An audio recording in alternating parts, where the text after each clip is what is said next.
We're calling this our graduation tour guide. Yes, when House Bill 5 was enacted in the last legislative session, it changed the graduation programs through our high schools. One of the most popular changes for students, parents, teachers, administrators, everyone, was that House Bill 5 implemented fewer end-of-course exams. Not only is this true for incoming freshmen, it is true for our current high school students also. Prior to House Bill 5, there were 15 end-of-course exams. 15, yes, that's hard to believe, but there were 15. Generally, students had to take about 5 a year for their first 3 years of high school. The amount of testing was overwhelming, there's no doubt. The legislatures listened to parents, to teachers, to administrators, and they did make a change. With House Bill 5, we now have 5 end-of-course exams.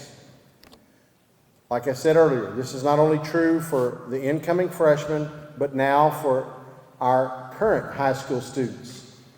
We have an end-of-course exam for English 1, Algebra 1, Biology, English 2, and U.S. History. Now, prior to this, with TAKS, students had to pass 4 areas. With this one, now we've added a 5th because we've got 2 English tests in there. So it's just one more test than you had to have prior to House Bill 5. For most students, there are 3 end-of-course exams their first year, 1 their sophomore year, and 1 their junior year. Now, some of you as 8th graders this year will take an end-of-course exam either in English 1 or Algebra 1 because you're currently taking that high school credit course. So you may not have to take as many next year. But for the majority of you, you'll take 3 your freshman year, 1 your sophomore year, and 1 your junior year, the U.S. History. Has the graduation plan changed also? Yes, it has.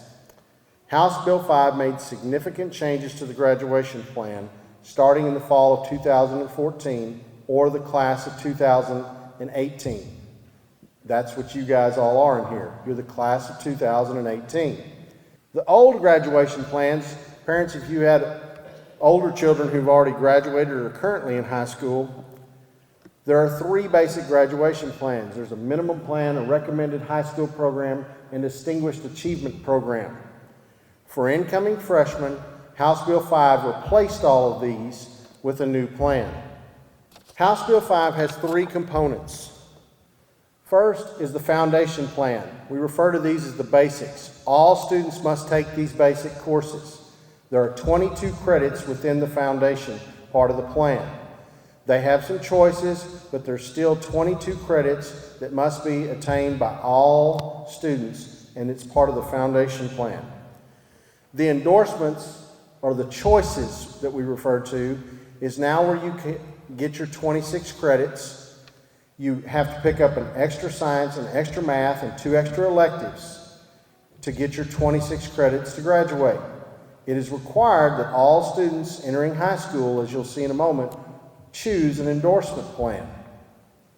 Once you've completed the 26 credits, you will have everything you need to graduate.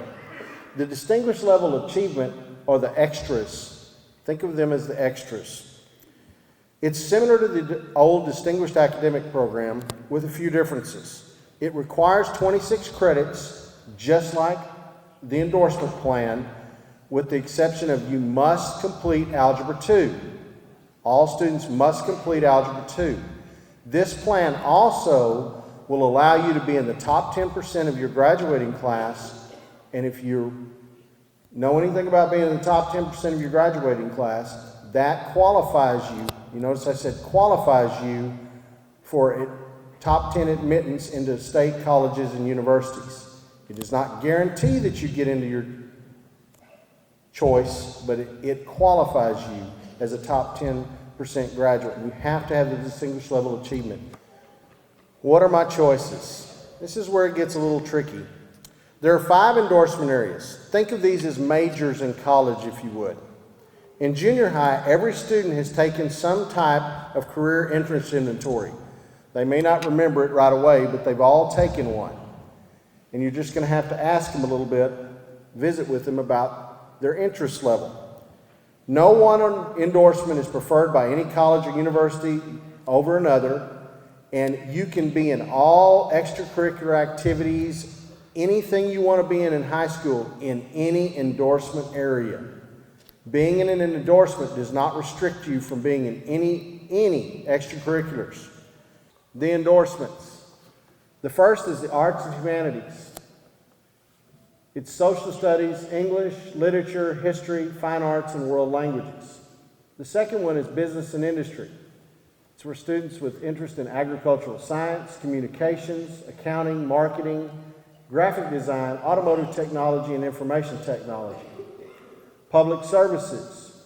These are the health sciences, education, ROTC, human services, and law enforcement. STEM, which is science, technology, engineering, and math.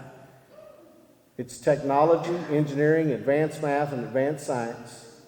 And the last of the endorsement areas is multidisciplinary studies.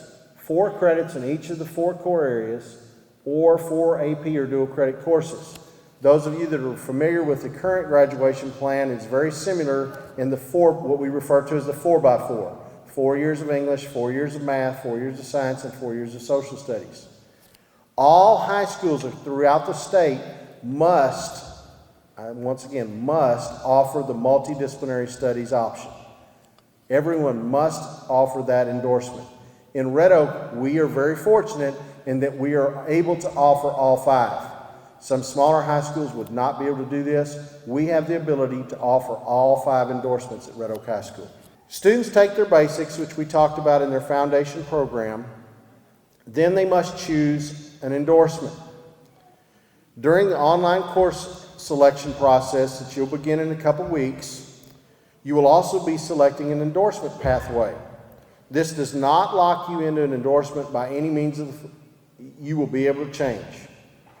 In the summer, when you complete Count Me In pre-registration online, you're going to print this endorsement that you choose, and you're going to bring it with you to schedule pickup in August. This page is going to meet the qualifications for the state law that we're required to have your endorsement choice on file. What if I change my mind? That's the number one question all of you have right now. It's okay. And chances are most of you are going to change your mind. We'll develop procedures for getting with the counselors and changing your endorsements. As a freshman, it is not critical because you will see most of you will be taking your basic level courses as a freshman and mostly as a sophomore also. It is not critical at that point other than having an endorsement that you choose that you might want to pursue. At that time, when you become a sophomore, into your sophomore year, your junior year, you're going to think, oh, I don't really want to do this, I want to do that one. And at that point, we'll be able to change your endorsements. But the first week of school, you don't have to change your endorsement as long as we've got one on file, we've met the state requirements, and you're in good shape. Remember, courses from the foundation courses are also counted in the endorsements. So many of you, as you start to look at this, are going to see that you're going to qualify for multiple endorsements, and that's okay. You don't just have to have one, you will qualify for multiple endorsements. What is the advantage of earning the distinguished level of achievement? Again, we need to emphasize that the endorsement plan and the distinguished level of achievement are virtually the same. The big difference is that students earning the distinguished level of achievement have to take Algebra 2, successfully complete Algebra 2. And once again, if you earn this distinguished level of achievement, you will qualify to be in the top 10% of your graduating class, and that qualifies you for automatic admission into Texas State public colleges and universities. House Bill 5 provided also for something referred to as performance acknowledgments.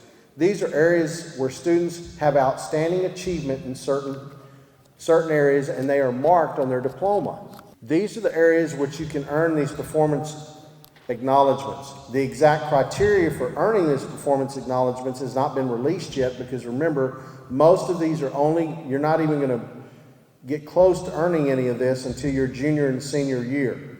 but they will be marked on your diploma, and you can earn them in areas such as dual credit course participation, bilingualism and biliteracy, your AP or IB test scores, scores on the PSAT, ACT plan, the SAT or the ACT, or if you earn a business or industry certificate.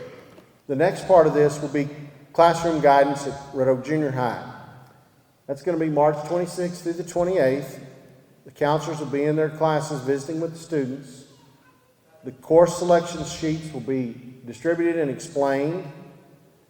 House Bill 5 Parent Information Meeting, April 7th from 6:30 to 7:30 at the junior high. We've provided you the information tonight in the mailer after you visit with your students. At this meeting, you may have more questions.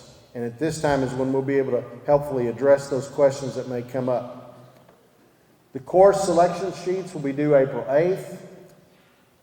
Online and course endorsement selection is April 8th through the 10th.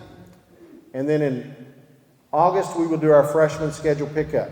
Once again, this summer when we do the Count Me In online registration, you will print, once again, you'll print that endorsement page. Parents will sign it, students will sign it, and that'll be one of your things that you have to pick up your freshman schedule in August.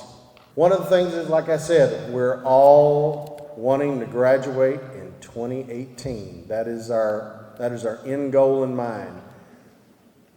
Contact information is in that packet of information that's been mailed home. It's also on the website. We have direct phone numbers to the counselor's office at the junior high. We have it, and the high school. We have a direct email line that will be dumped to the counselors at the junior high and the high school. And all this is on the webpage, redoakisd.org/gradplans. All of this information is available on the webpage. Thank you so much for coming.